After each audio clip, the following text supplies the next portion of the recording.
The David Pakman Show at davidpakman.com.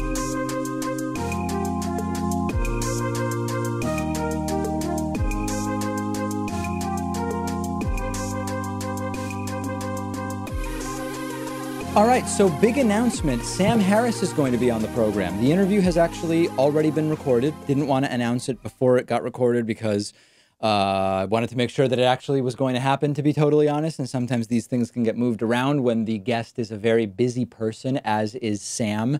The genesis of the interview is that I guess people in Sam's audience told him that he should appear on my show, and he got in touch and we set it up. There were no guidelines put in place in terms of what topics should be discussed or anything like that. I was free to ask anything I wanted. And the plan is we're going to publish some short clips over the weekend, and then the entire interview will air next week.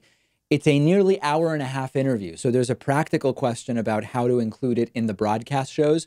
We could either take almost two entire whole shows, a significant portion of two shows in a row.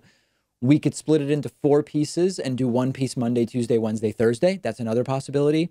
In any case, the full nearly 90-minute interview is going to be posted in its entirety without any edits, cuts, or whatever on YouTube sometime next week as well. But I'm open to hearing from you about how we should manage it on the show. Some of the things that we discussed. Sam Harris had an interesting take on how he compares and contrasts Donald Trump and Osama bin Laden, which you might be surprised to hear is a comparison anybody would be making, but that was discussed. Sam Harris had some interesting thoughts about Trump voters. We talked about allegations of racism against Donald Trump. Sam gave his views on the media landscape, including his thoughts on Fox News. We got into guns and the sort of culture and religion of guns, as Sam Harris described it. There was an open borders discussion about immigration policy where we had some disagreements and some agreements. Sam Harris talked about reparations, which he finds something that he would likely support after looking at detailed plans for it, but believes is a strategic mistake for Democrats to be talking about going into 2020. We talked about terrorist manifestos, where I found what I believed was a double standard in some of the things Sam Harris had said. We talked about that. Now, my only concern, and I'm sharing kind of a lot here about the behind the scenes, this was a 90-minute interview, and Sam Harris has a lot to say about a lot of different things. Whenever I do an interview like this, I always come away feeling as though I could have totally prevented the interview from moving forward by arguing to the end every single disagreement that I have with the guest. And it's just not a practical way to do the interview. But every time I do this, I know that there is going to be some portion of the audience who will write to me and they'll say, David, the guest said X. How did you not challenge that? It makes you seem complicit. And I hope, my real hope with the Sam Harris interview, particularly since he was very generous with his time, is that people don't come away focused on, wow, well, you talked about these 10 things. On these 2, you should have just pushed back, pushed back, pushed back. There's a practical nature to these things where if I want to torpedo the interview and prevent it from moving forward, I can do that. But at some point, it doesn't make practical sense. This has happened when I've interviewed academics. This has happened when I've interviewed extremists like Richard Spencer. So that is something I've sort of been thinking about since the interview was filmed. So Sam Harris interview, some clips on YouTube over the weekend, full thing next week. Other big news. We are going to be taking a 6-month vacation off of the show starting next week. I'm kidding. I'm kidding. We just took a vacation recently and we just had Labor Day. So we're here for a while, but I will be coming to you over the next couple of months from a few different conferences and different locations, which I will be announcing as we get closer to them. We are also almost ready to do a round of website updates. There are going to be some updates to the members section to make it more functional based on popular demand.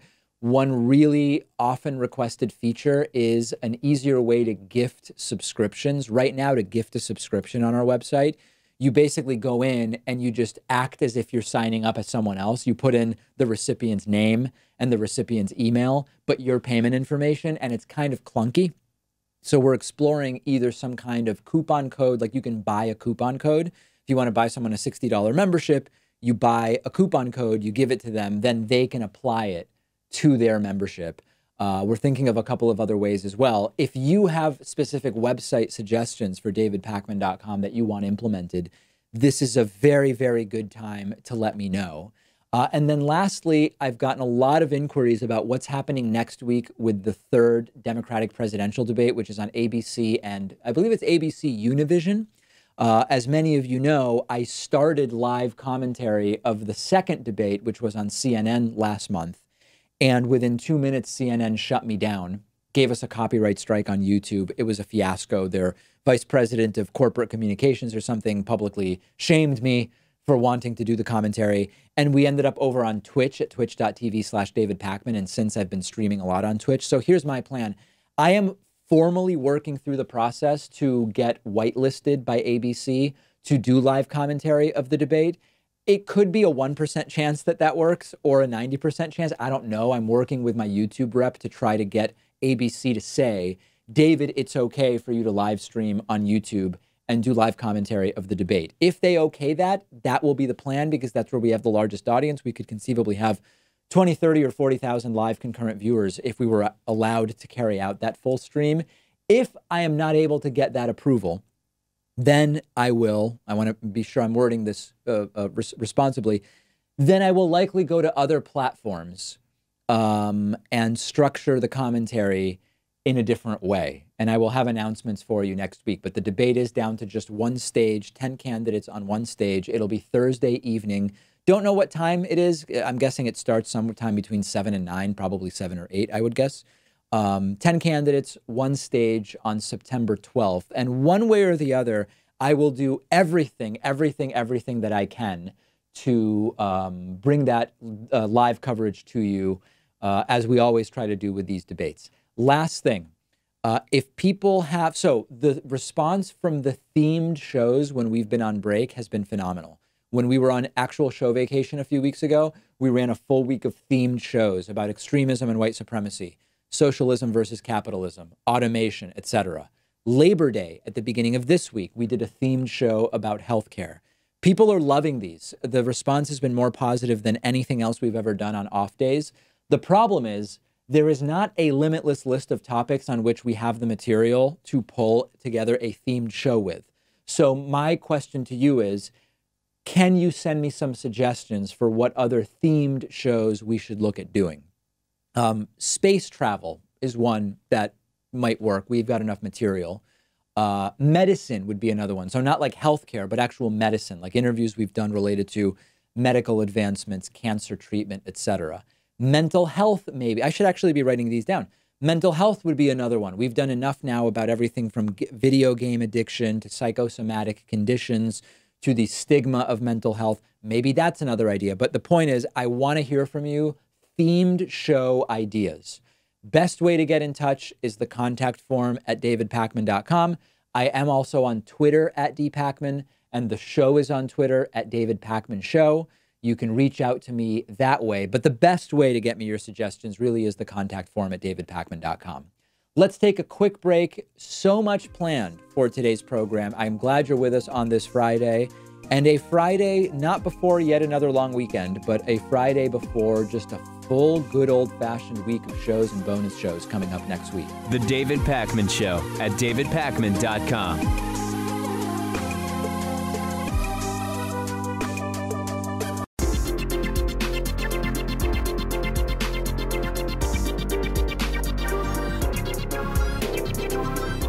The David Pakman Show at davidpakman.com. Today's new members of the day are Lena Samestoy as well as Michael Sylvie. Lena and Michael, really appreciate your support. Subscribe in under a minute at www.joinpakman.com. And once you subscribe, please stay a member. Somebody who's been a member for almost 5 years is Daniel Formosa. Daniel's been with us for 125% of a presidential term in office. And I encourage you to join these great people. The number one funding source for the show is membership. It's the most direct source. It is the source from which we keep the highest percentage of every payment. All but 2.9% payment processing fee comes directly to us. And you can do it all at www.joinpacman.com. Let's go to the phones at 617-830-4750 and see what's on people's minds today, starting with our caller from the 516 area code. Who's calling today from 516? Hello? Yeah, that's you. Hey, how are you, David? Big fan. Thanks. Recently started listening. Love the analysis. I just kind of want to talk about what I thought of something and how something else that's going on in terms of conservative movement, how that relates to that. So the first thing I kind of want to talk about is the three kind of segments of Donald Trump, or phases, you could say, where we have to have debates about how incompetent he is as a president, where we have to debate reality about what he does. Yes. We can't even get to the policy because we have to spend so much time debating conservatives on what reality is. Yes. What a lie is. And then another thing I've been noticing is George Conway. Familiar with him? Yes, of course. Kellyanne Conway's husband, who's also an attorney, a big critic of Trump. Absolutely. So I'm seeing more and more conservatives, obviously Joe Walsh comes out, completely anti-Trump, which, again, I don't agree with him on policy, but I'm all for them recognizing there is complete incompetence in the White House, and there needs to be something done. So I don't know how prominent this movement is. Obviously, there's a more educated class of conservatives that realize there's something wrong here. Well, listen, it's not tiny, side, and you just have to look at the numbers. Trump claims he has 95% support from Republicans. If you look at, I don't know what poll he's looking at, but every poll I look at says that Trump has between 78 and 80% support from Republicans. 20% of Republicans is millions and millions of people who are on the right, but don't approve of the job that Donald Trump is doing. And that is not insignificant. Now, the question is, can you turn an election by getting those people to vote for Democrats? Probably not, which is why the left just has to get its base out. We're not going to win by arguing with the Republicans that don't like Trump, but hopefully enough of them will stay home or consider voting for someone else that it'll push the election our way. Right, absolutely. And just one more note, I've discussed things with personal family members who support Trump, and a lot of people just aren't in the loop. Like, they just I like Trump.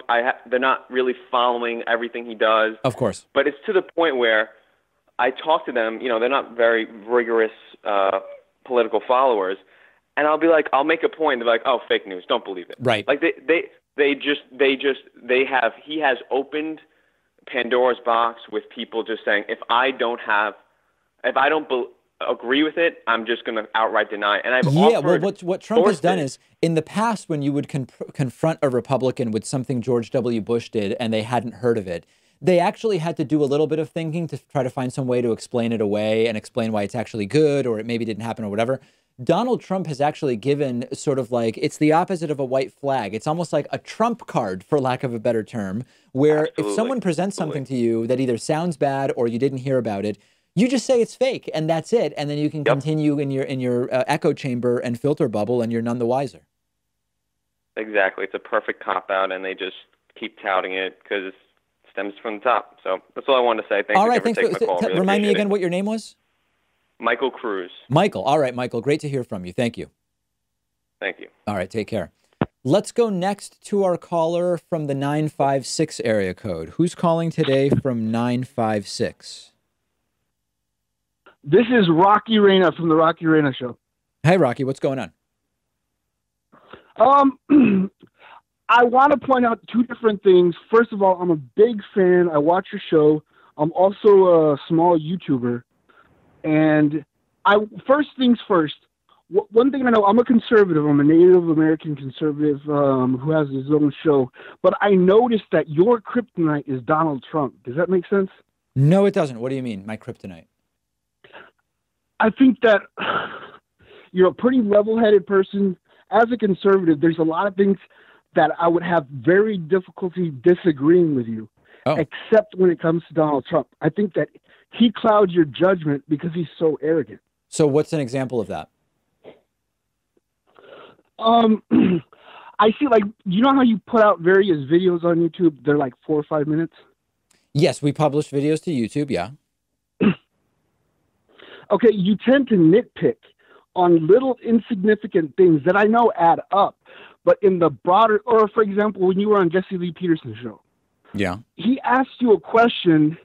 It's not that you didn't answer. He just basically said, well, you don't like Trump. And I could tell you, he really got a rise out of you. What did I say? How did he get a rise out of me? You said, no, that's not true. You're not letting me speak. And then he kicked you off the show. But before he did that, it's basically, he asked you, what are the good things that he did? What are some of the good things that he did? And then he said, no matter what he does. Yeah, I remember I listed the things. Yeah. Okay, but for example, for border security, though, right. To me, that's a pretty rational. What's your objections to that? I mean, I don't know if you have any listeners that live on the border. It's fairly dangerous. What's my objection to what? The wall. The wall's a waste of money, and it doesn't actually deal with the reason people are trying to come here, nor visa overstays, which are a bigger problem than people crossing the wall physically. Okay, and so, for example, and another thing, I know this is, I don't want to be disrespectful, but you're Argentinian, correct? I'm sorry, I'm what? I'm Argentinian. Yes, I am. Okay, now, would you say you come from like a middle-class background or an upper-middle-class background? No, my family left Argentina because we had no money and the economy imploded. So we came to the U.S. with nothing. And then my dad, he had to go back through, he was a doctor in Argentina, which sounds luxurious, but it's not. Trust me, doctors in Argentina in 1989 were not making any money. He had to reestablish himself as a doctor here in the U.S. And I guess like 10 or 12 years after we were here, he finally started making, a good salary. But no, I mean, our first 10 years here in the U.S. were not particularly easy. I guess the point that I'm trying to make is that it just seems that the majority of social media personalities on YouTube, or just in general, they come from a very middle-class, upper-middle-class background. So like they don't understand the struggle. So I didn't come from that, but who are you thinking of? Well, for example, no disrespect, you, Sam Cedar, Ben No, but we just figured out that that's not the mean, case. My family left Argentina with no money, and we figured out that doesn't apply to me. I don't know about Sam's background. Have you ever lived in a dangerous neighborhood? Do you hear gunshots at night? Did your parents pay for your college? I live in Massachusetts. So Massachusetts as a state there's very few parts of Massachusetts where you're hearing gunshots at night. I just don't know what point you're trying to make. What I'm trying to make is that a lot of progressives that I see, they don't really have, they want something, but they're advocating for people that come from a struggle. And I think when you overcome adversity by yourself on your own, you look at things a lot differently, especially but isn't if you're a that person empathy? of color. Like, isn't that good? Don't we want people who can say, hey, even if I don't need something myself, this is still a good thing for the government to do because I'm thinking about other people. Like, that's called empathy. That seems like a good thing. Well, yeah, it's 2019, and empathy is going to get anything accomplished, with all due respect. What gets things accomplished is hard work, a strong work ethic, and logic. And I know when it comes to Trump, he's the most logical person in the world. But would you disagree with me that he's gotten a lot done, whether good or bad? He's ruffled a lot of feathers. Yes, he's gotten a lot done. If you say good or bad, he's gotten a lot done that's bad. I agree with that.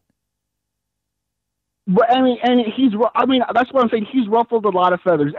But is that a good thing? What's the best thing Trump's done? Rocky, what's the best thing Trump's done?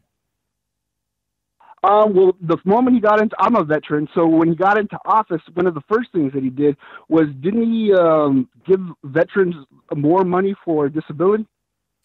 I don't know. You tell me. Is that what he did? When did he do that? Yeah, he did. And then he did it again recently.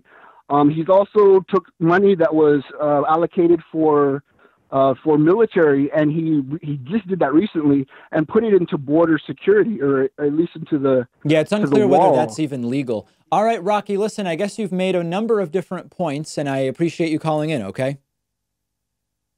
Okay, can you do me one favor? Because like I said, I have my own YouTube channel, and even though I'm a conservative, I'm a diehard fan. I watch your show. Can you just say, because I have you on my microphone, can you say, thank you for watching the Rocky, or say, no, listen, I can't do that because I have no Rocky idea anything about your show or what it is that I would be endorsing, so that's not something I can do today.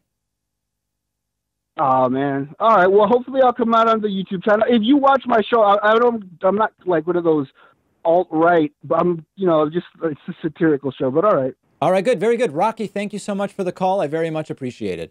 Let's go next to our caller from the 812 area code. Who's calling today from 812? Hello? Yeah.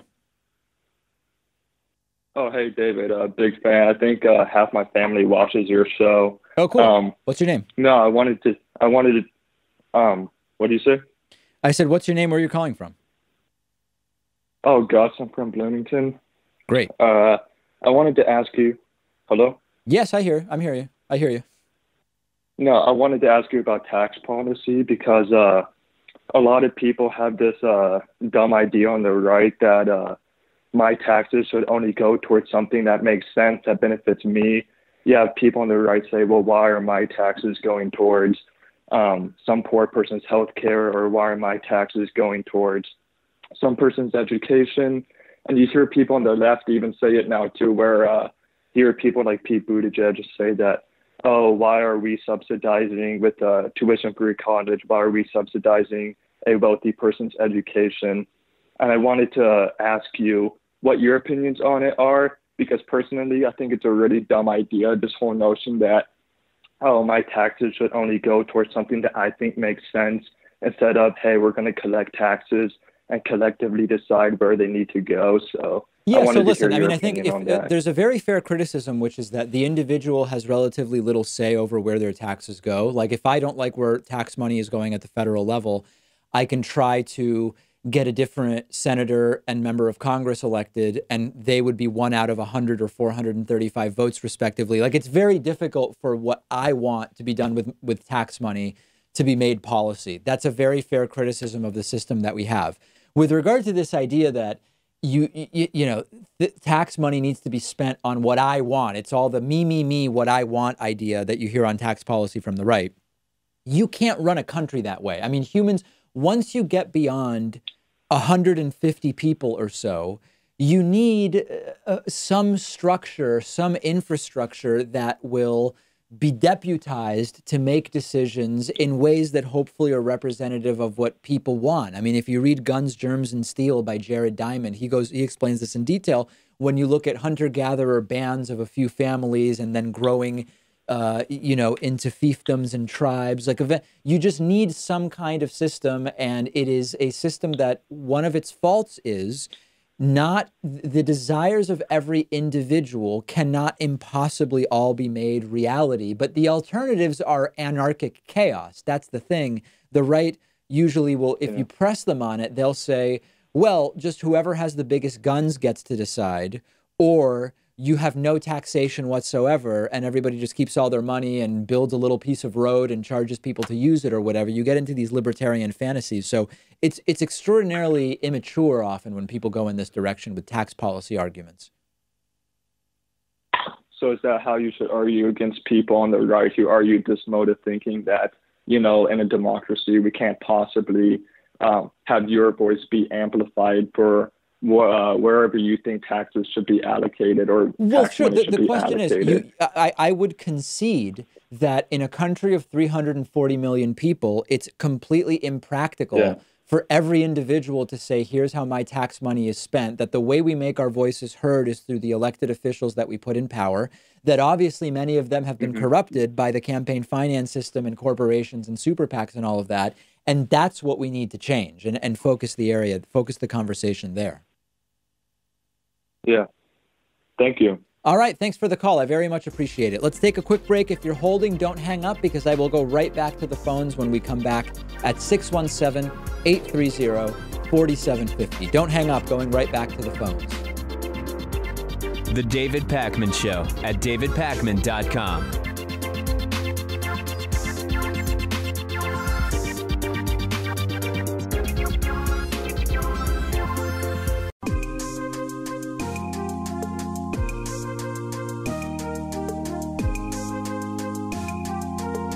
Welcome back to the David Pakman Show. We're taking your calls at 617-830-4750. A lot of very, very interesting questions so far. Let's go next to our caller from the 831 area code. Who's calling today from 831? Hello? Yes, that's you, but I can barely hear you. Is that better? Yeah, that's better. Who's this? Hi, this is Gavin Eldridge. I'm a college student right now, majoring in computer science. All right. And I had kind of an insight into the college ecosystem that I don't think anyone's really addressing. Really? And that is the whole structure of the GE college system. GE meaning general education. Mm-hmm. And I basically think that it's requiring a lot of students to have to take a lot of classes that they really don't need for their degree. And it's kind of somewhat of an elitist strategy to keep, like, maybe lower income students out. And so let's explore that. Why do gen ed requirements keep low income students out of college? Why? How does that happen? Well, personally, I'm pretty fortunate. I have a family that's willing to pay for my college, and like my living situation, books, etc. But I understand that it can be extremely pricey, and I have friends who struggle with this all the time. Right. And I sympathize with them. But I see, like, me taking, for instance, like a class in like anthropology, and while it's super interesting, it has no relevance or very little relevance to computer science. And if I was struggling with money, I'd be upset that. Gavin, I'm sorry to interrupt, Gavin. It's sounding like you're putting a towel over the phone or maybe going underwater while you talk to me. I think I understand what you're saying. I mean, listen, my view on gen ed requirements is that a lot of what you learn in college is you learn how to think and you learn about people and relationships and the world. And my experience with general education requirements at the undergraduate level and even sort of like more general requirements at the graduate level, still within my field, but maybe not my specialty, like when I was doing my master's degree, is that those are really useful classes in understanding sort of how society works, how culture works. And I don't, there may be specific options for some of these classes that seem particularly irrelevant, but I think that that gen eds are really important. And what we want people to not just go to college and learn coding. We want people to go to college and learn more about society and people in the world. I 100% agree. I think that they are useful in their own right. I just think that they should be structured in a way that allows the individual to pick the classes that would benefit them most. Well, so maybe this differs at each school, but like when I was an undergrad at UMass, there were often dozens of classes that were available to meet each general education requirement. I wasn't, there were some exceptions, like everybody had to take sophomore writing, and it was basically the same class for everybody. But most of the gen ed requirements, you had a lot of choice, but maybe this, there's thousands of colleges and universities. It may not be the same at every one. Yeah, that is true. All right.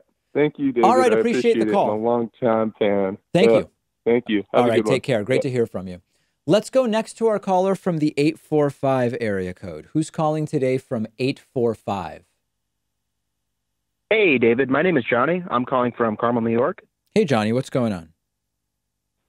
I was just wondering today. So everyone knows basically your take on our prospects for getting rid of Mitch McConnell in the Senate in 2020. Yeah. And much as I hope you're wrong, I kind of do agree that it is not going to be easy to get rid of him, and he's probably still going to be there. Yep.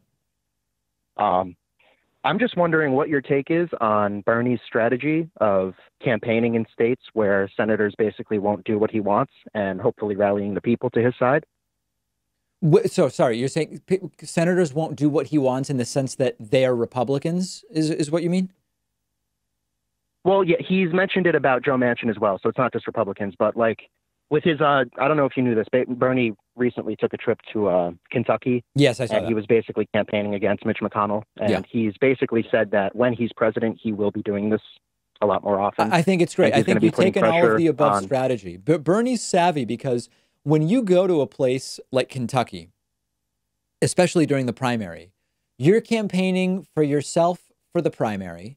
You are campaigning, in a sense, for Amy McGrath, who's running against Mitch McConnell. You're accomplishing a number of different things. You're talking directly, at least potentially, to more red state voters. And Elizabeth Warren has done really well going into red states and talking to Trump supporters and just talking sense into thousands and thousands of them at all of these different town halls that she does. So I like the strategy. I don't think he's losing anything by doing it. And as long as he's not only doing that and ignoring, for example, strategically important states early in the primary, I guess, are you concerned about the strategy in some ways? Or something about it that worries you? No, actually, I think it's a great thing personally. He's got this great image of just like being willing to talk to anyone. What with like doing his Fox News interview when people were criticizing him for doing that as well. But I really was just wondering, do you actually think that if Bernie ends up becoming the president and we don't take back the Senate and Mitch McConnell is still the majority leader, do you think a strategy like that would actually have any effect on Mitch McConnell bringing things up for a vote or even like switching votes over? It's possible. I mean, okay, to play out your scenario, if Bernie becomes president and the Democrats extend or at least keep their lead, their control of the House, but don't take over the Senate, which is the most likely scenario in the Senate in 2020. I just don't see the math for Democrats to take it over.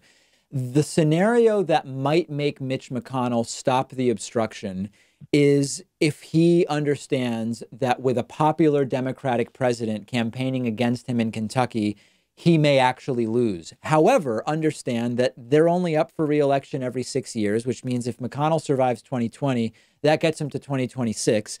I think he'll be close to 90 years old at that point. I don't know. He must be between 84 and 88 at this point in time.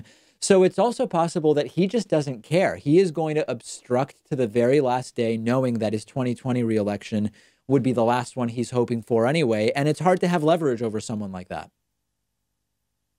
Yeah, that's really my main concern with it. Thanks for taking my call, David. I appreciate it. All right, Johnny from New York, I appreciate it. Great to hear from you.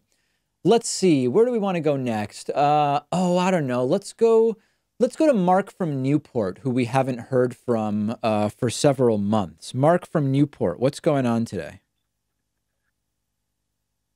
Hey, David. Thanks for taking my call. In your progressive self-censorship video, when you were discussing Israel, you had mentioned that you oppose the right-wing Netanyahu government, where I completely agree.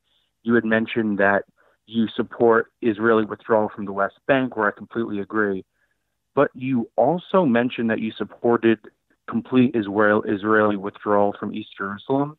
And I was just wondering if you could explain that a bit more. So it's a little more nuanced than that, but I didn't, the segment wasn't fully about that. So the scenario I envision as, from a pragmatic perspective, leading to real prospects for an agreement to be done. And this is, of course, like assuming we can even get to negotiations, which we're nowhere near being able to get to. I envision that to get agreement for a two-state solution, East Jerusalem would become a part of the Palestinian territories. But within that, Israel would retain control of the Jewish quarter of the old city. I see that as pretty non-negotiable. So it's a little more nuanced than I said in that segment. That's probably how I would imagine it working out. Okay, that makes a bit more sense. What about specifically control inside the Temple Mount? I know we've both been there, and I've heard you tell your story about visiting, about going inside on the show. What do you think should be the case with the status of control inside the Temple Mount, which right now is under control of the Waqf? Yeah, I think that it is going to be very difficult to, again, I'm thinking pragmatically. I don't know how Sure. you don't leave control over the Temple Mount to, whether it's Jordanian authorities or what become Palestinian authorities. It just seems like that is going to be a sticking point in any serious negotiation. I don't know how Israel even justifies taking control back of it. Sure. And then my last question, super quick, was a lot of progressives, as I'm sure you've heard, are increasingly supporting a one-state, just a one-state democracy as a solution for the conflict, which to me sounds far too utopian, as something I could even take seriously, just being familiar with the dynamics on the ground there. Yeah. I was curious your view on just on a binational democracy. Yep, I support a two-state solution. Is it full stop? Would you entertain it at all? I mean, listen, I will Would you entertain a entertain single state at anything all? if someone wants to bring to me a one-state solution that would not be subject to all of the problems of all of the other one-state solution ideas that we've seen so far. I will entertain it. But as of right now, I support a two-state solution, period. Okay, that's where I'm at as well. I support a two-state solution, period. But I just keep hearing one-state solution rhetoric more and more and more on the left, understandably, but it just seems too far-fetched to me. But hey, thank you very much for taking my call, David. All right, Mark from Newport, great to hear from you. Let's go next to our caller from the 323 area code. Who's calling today from 323? Yeah, this is Bart. Hey, Mark, what's Hello. going on? Yeah, I was just wondering, were you one of the people that pushed the narrative that the Russians had impacted our elections? I mean, I saw some interesting reports suggesting that it's possible because of how close it was in certain states that their social media interference could at least hypothetically, mathematically have been the difference maker, but it's not, when you have 1,000 factors that impact an outcome, it's hard to say this one thing was definitely the difference maker. Well, how did they quantify the number of people who they claim were affected? Yeah, well, Like, that's exactly the difficulty, right? I mean, it's like, okay, so you look at Wisconsin. Hillary Clinton didn't go to Wisconsin towards the end. How many votes went to Trump over Hillary because of that? Then you have to contrast that with how many people were targeted in Wisconsin by foreign dollars in social media campaigns, and then what percentage of them voted differently or didn't vote I mean, you're getting to exactly the point, which is there are 1,000 different things. James Comey coming out and talking about the Hillary Clinton investigation. What impact did that have on voting in Wisconsin? So it's very difficult to say with any certitude, this one thing is what decided, but we can still talk about the number of factors that played a role, if that makes sense. Yes, but here's the thing. Did this Russian campaign, was it meant to influence Hillary voters to vote for Trump? I don't know specifically what campaigns they ran in any particular state. They are more sophisticated than just saying, let's get Hillary voters to vote for Trump. One of the strategies that they used was to foment racial anxiety around police shootings in places like Ferguson and Baltimore. It's more nuanced than let's find Hillary voters and feed them disinformation to get them to vote Trump. It's not that. I think that might be too simplistic of an understanding of what how these campaigns work. Yeah, because my belief is I'm of the firm belief that most people on the left are more intelligent than the people on the right. Why do you believe that? Well, because there's a lot of uneducated, low-income people who vote Republican, right? I mean, sure, but there's also people who are low-income who vote for Democrats too. I mean, I'm not saying I agree or disagree with you. I'm saying, how do you justify? That's a pretty bold assertion to say generally the left is smarter than the right. Well, just basically on certain statistics that I've seen, that most college-educated people are liberal on the left. So it's a little bit different. So the more education you have, the more likely you are to be more left than right. That is true. Yes.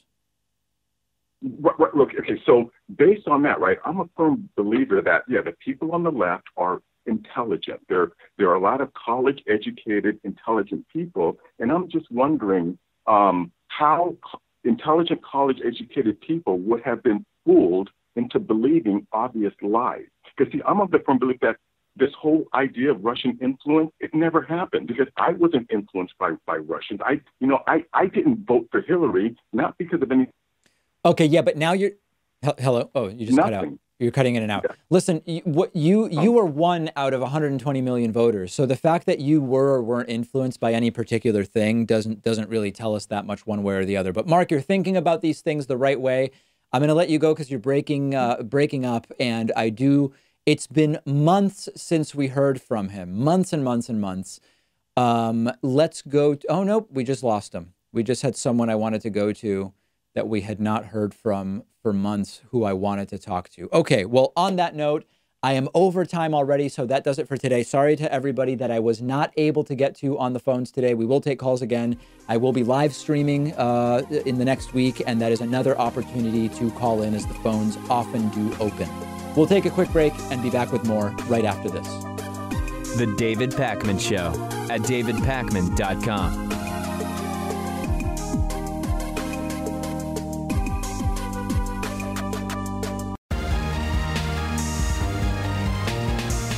The David Pakman Show at davidpakman.com.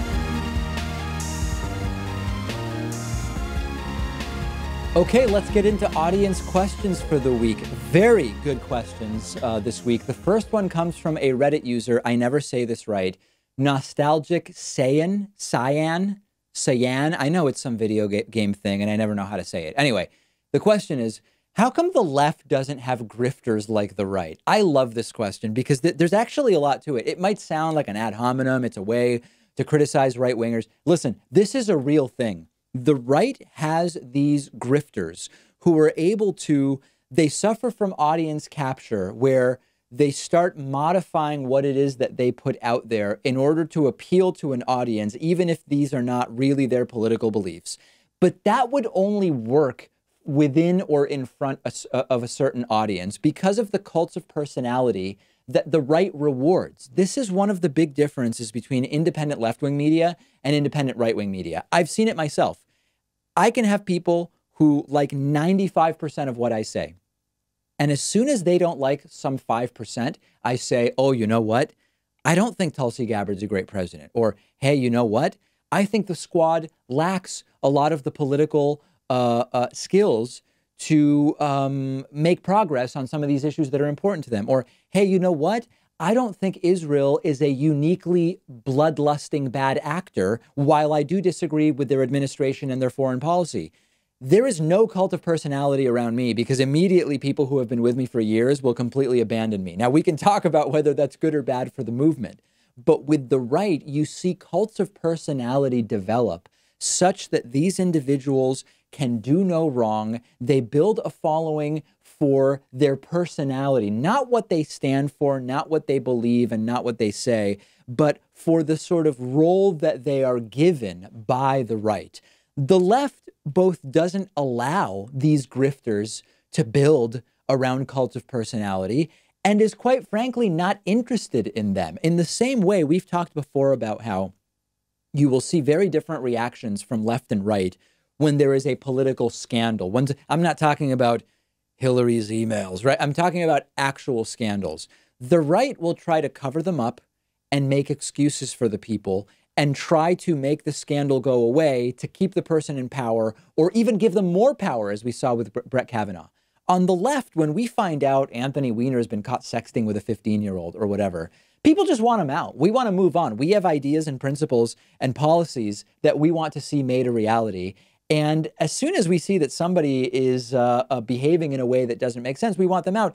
There was this audio recording that was recently covered up by Republicans in Texas, where a Republican came up with a Republican hit list of Republicans to primary. And Republicans said, the recording of this conversation is so damaging, we've got to cover it up.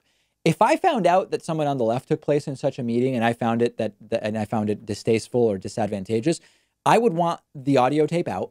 I would want to figure out who did the wrong thing, and I would want them out. So again, the left simply doesn't allow the grifting to become profitable the way the right does. It doesn't create an environment in which one would succeed by doing that. Now, I'm not stupid. I know half the YouTube comments will be, but David, you are a grifter. That's not an actual argument. I hope you understand. It is the audiences that decide whether grifting will work on the left or on the right. It is the audiences that decide, can someone build a career around a cult of personality merely because some think tank is pumping money into them? And what you see is that the answers are yes on the right and mostly no on the left. Hey, David, why is Andrew Yang surging in the polls? This is a good question. First, we have to address the facts. Is Andrew Yang surging in the polls? As of this recording, Andrew Yang has recently polled 3 and 4 in a couple of polls. Like, for example, there's an Emerson poll where Andrew Yang has polled 4. There's a Quinnipiac poll where Andrew Yang has polled 3. There's a slightly older USA Today poll where Andrew Yang has polled 3, and he's averaging about 2.5%. So at one point, he was only polling 1%. In that sense, Andrew Yang clearly has some momentum. I think the better argument for talking about Yang's appeal is the accelerated donor base that Andrew Yang has picked up, while many other 1% and 2%ers have not even gotten enough donations to qualify for the third debate that's coming up next week. Yes, I think increased social media attention also can tell us about interest in Andrew Yang, if not electoral support. Do I think Andrew Yang is rocketing up in the polls? No. I mean, he's still averaging 2.5%, and he's made the third debate stage. That's great. I've interviewed him. I like him. I'm glad to see him there. I want to hear his ideas. But there is not evidence at this point that there is going to be much more headroom, so to speak, for Andrew Yang to take advantage of, although I'm sure people hearing me talk about this will disagree. The reason I believe Andrew Yang is getting attention is he is talking to people in a relatable way. He sounds far less like a politician, but not in a way that makes him sound like he's delusional with ideas that are completely disconnected from the real world. His UBI plan, you can agree with it or disagree with it. You can find areas of it that you think are more or less feasible or more or less advantageous. But it is a very specific policy that he has outlined now thousands of times as he has been running this election. And it is resonating with people, even if they don't necessarily think that's the best way to spend government money, that he is putting out specific and actionable plans. So I think it's a combination of personality, demeanor, and the fact that he is at least attempting to stick to policy. And he has many policies out there that many people are liking. Is every single one of them completely feasible? No, that's the case with any presidential candidate. Is Andrew Yang going to get enough speaking time at the third debate such that he would even have the opportunity to really be as prominently placed as Joe Biden, Warren, or Bernie? He's not, and you can argue that's not fair. I mean, you can make the case that if there are 10 candidates in a debate, regardless of polling, each should get 10% of the time. And I wouldn't completely disagree with you, even though I understand why the networks do it the way they do it. I don't disagree with the premise that if you really want the debates to be an adjudication of all of the ideas that are out there, you really should be giving the candidates equal time, although I get why they don't. So I think that's what it is. I think what Andrew Yang has done, I know that he's talking about this is not to now go away in a month. This is to become president of the United States. I don't see how the numbers point to him doing that. In the same way that I didn't see it with Tulsi, and Tulsi has not even made the third debate, and there are still people saying she's going to be president. I think at some point we have to be a little more realistic, but I think that Andrew Yang's presidency has been good for the Democratic Party. I think it's been good for elections in general, and I'm interested in seeing how far he goes. Last question today from Saridi. Saridi says, David, can any Democrats other than the big three still make a comeback? Okay, so this sort of relates to the last question. As of the taping right now of this question, Biden's polling 29, Sanders is polling 17, Warren 16.3.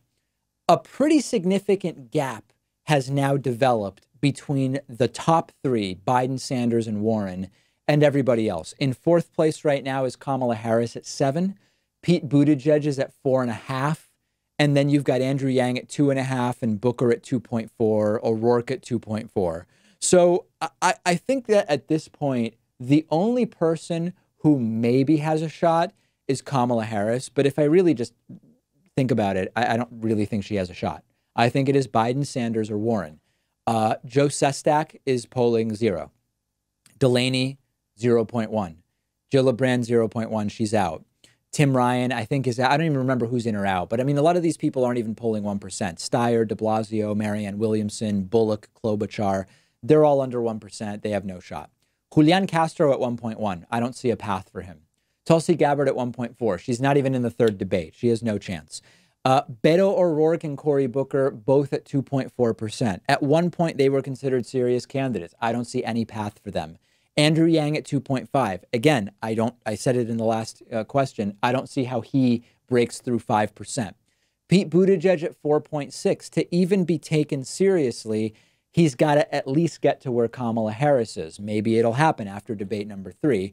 So then you've got Kamala Harris at 7. She is at less than half the support of Elizabeth Warren.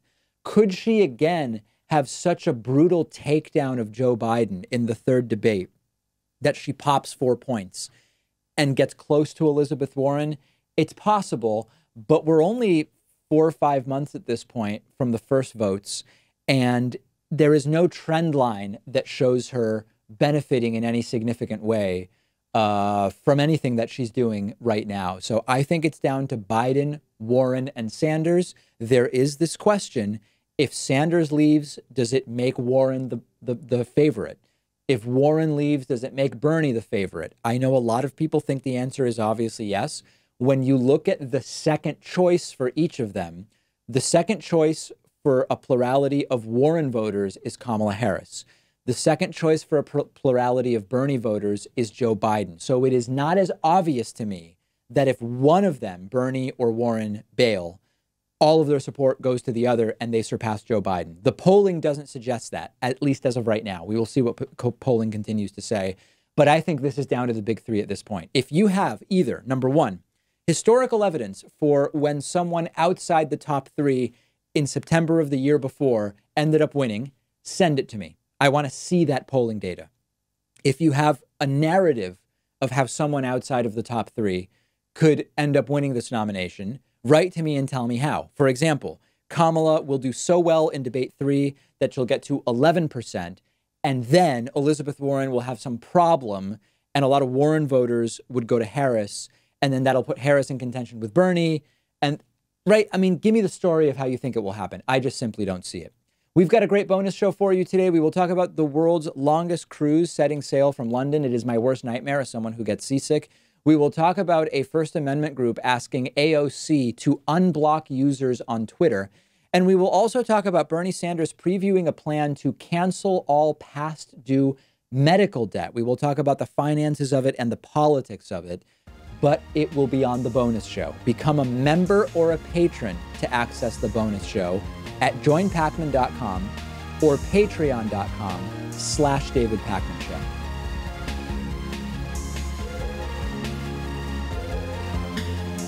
The David Pakman Show at davidpakman.com.